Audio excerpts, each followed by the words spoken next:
Hey guys, what's up? Welcome back here to another edition of Intuitive Angling. And man, I really appreciate you guys stopping by and making some time for the video and checking it out. Always very grateful for that.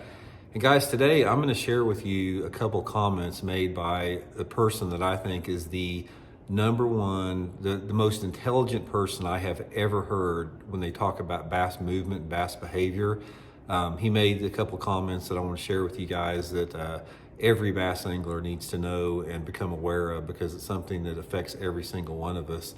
So we're going to get into that in today's video. And also guys, a quick thank you to everybody out there that has been subscribing to the channel here lately and using all the links that I put in the description. If you guys like intuitive angling and you want to support the channel and give something back by visiting my video descriptions and using those links, great way to do so. So much appreciated. Okay guys, you heard me talk about who I consider my mentor in bass fishing, Terry Thomas, a few weeks ago, who I do consider the greatest bass angler I've ever met tournament-wise. This other individual I'm talking about is another longtime friend of mine that does not fish tournaments. He doesn't like tournaments, he doesn't fish them, but he is the most knowledgeable bass angler I have ever met. Now, I'll tell you, he doesn't want me to mention his name because he's a super private person. But the reason I say that this guy is what I consider him the foremost expert in bass movement behavior, guys, that's all he does is fish. He's a guide up at Lake of the Ozarks. Also, if you guys are interested in going out with him, shoot me a private message on my Facebook page, Randy Block at Professional Angler, and I can hook you up with him. But he guides at Lake of the Ozarks. He is like a hermit. He's single, he lives by himself. He does nothing except sleep, eat, and breathe bass fishing, and he has for decades. He doesn't have any social life. All this guy does is fish and study bass and crappie both. He fishes for bass and crappie. And when he's not guiding, he lives right on Lake of the Ozarks, so when he's not guiding, he's fishing like Table Rock and Stockton and other lakes in the country. So when you talk in terms of somebody that's an expert as far as their opinion, there's nobody. I don't care if somebody has a PhD in bass studies and has worked for the conservation department forever. There is nobody that I know that has fished as much for bass and crappie and has dedicated their life and is so tunnel visioned on it. Guys, all this guy does is he gets up in the morning, he goes fishing, he comes home at night and watches the news while he works on tackle and repeats it day after day after day. And he doesn't fish tournaments. He doesn't like tournaments.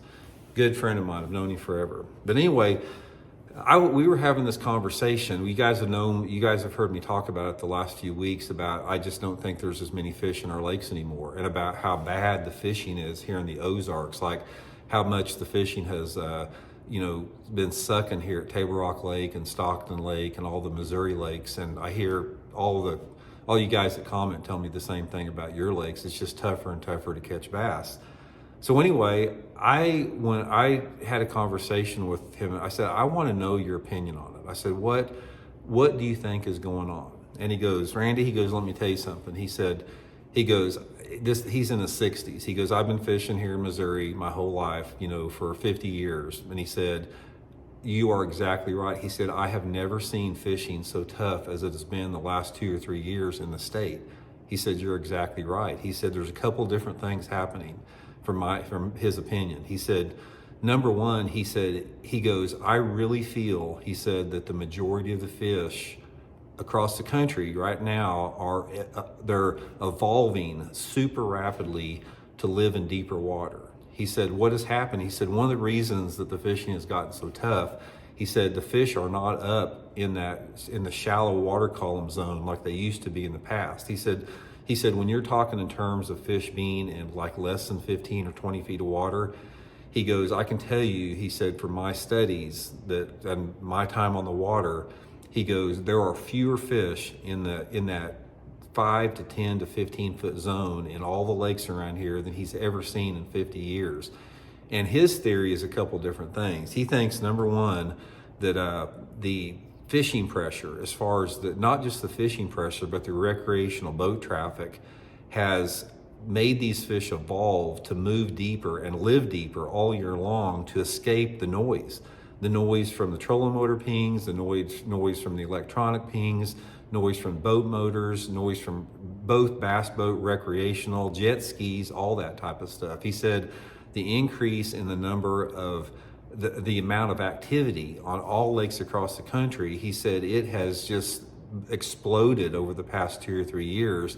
And he said, just like I did, he said these fish have evolved to get away from that shallow water, and they're moving out to deep water. And he said they're going to stay out there. He said that's going to be where they live out there.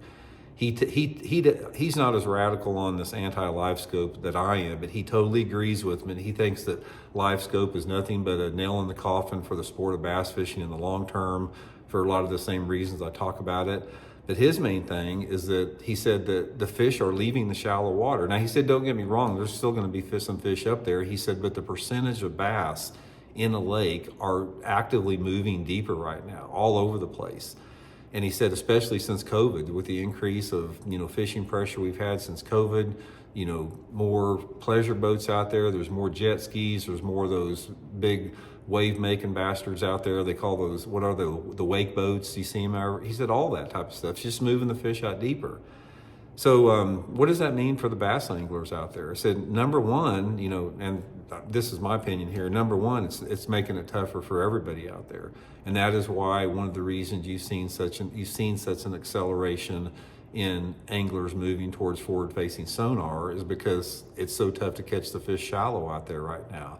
But at the same time, that is like, it's a vicious cycle of depleting the fishery, because when you have anglers that can actively target those fish that were normally hidden in the past out there and put pressure on them when they're trying to escape the pressure, it's going to do nothing but make the issues worse out there.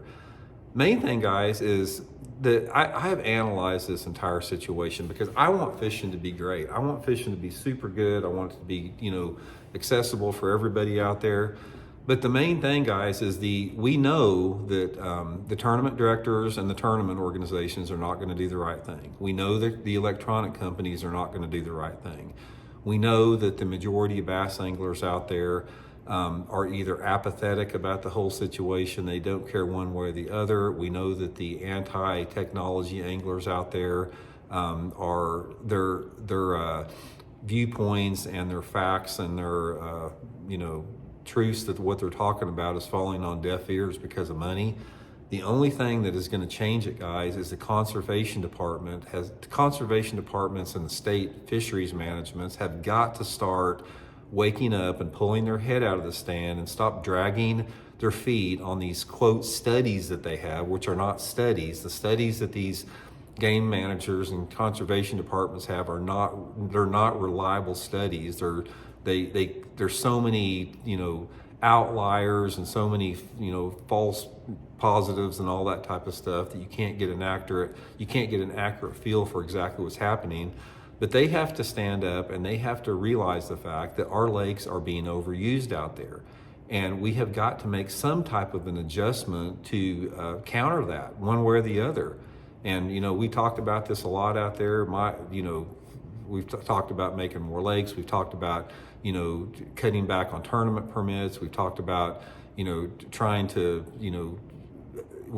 use the lakes in a more responsible management way where the fish are simply not beat up all the time, where there's maybe, slot limits, there's maybe more specific seasons, like where you can't fish certain times of the year, like during the spawn or something like that. There's a lot of different things that they can do out there, limiting electronic technology. There's active things that we can do to improve it.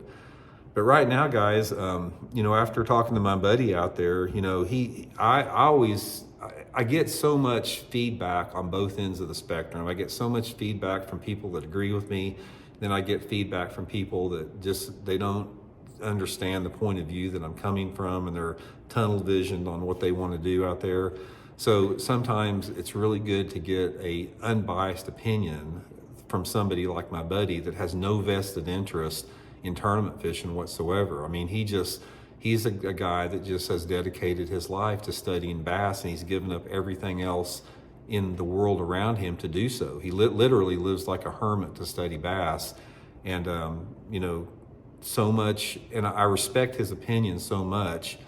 And every time that I talk to him and I see how much in line he is with the way that I think too, it sort of makes me realize that we can't give up on fighting that good fight.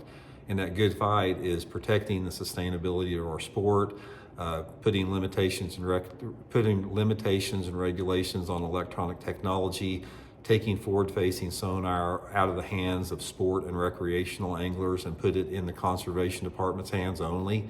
If we do that and we make those right choices and we do the right thing, we can dig ourselves out of this hole that we're getting into right now. But guys, right now, you can call me a negative pessimist or, an alarmist or whatever you want to call me, but check back with me in 10 or 15 years and we'll see who came out on the right side of this conversation. Unfortunately, I don't want to have to wait that long and, see the inevitable happening. But after fighting this battle for the last 3 years, I'm pretty much convinced the only thing that's going to change it is the change that comes from within the conservation departments and the fisheries managements. They're the ones that have the they have the legal power behind them to make those changes, because I'm not confident that the tournament organizations, the electronic companies, or the private sector has the discipline to do what is right with this. So anyway, just wanted to share that with you guys. Hope everybody's doing good out there. We'll talk later.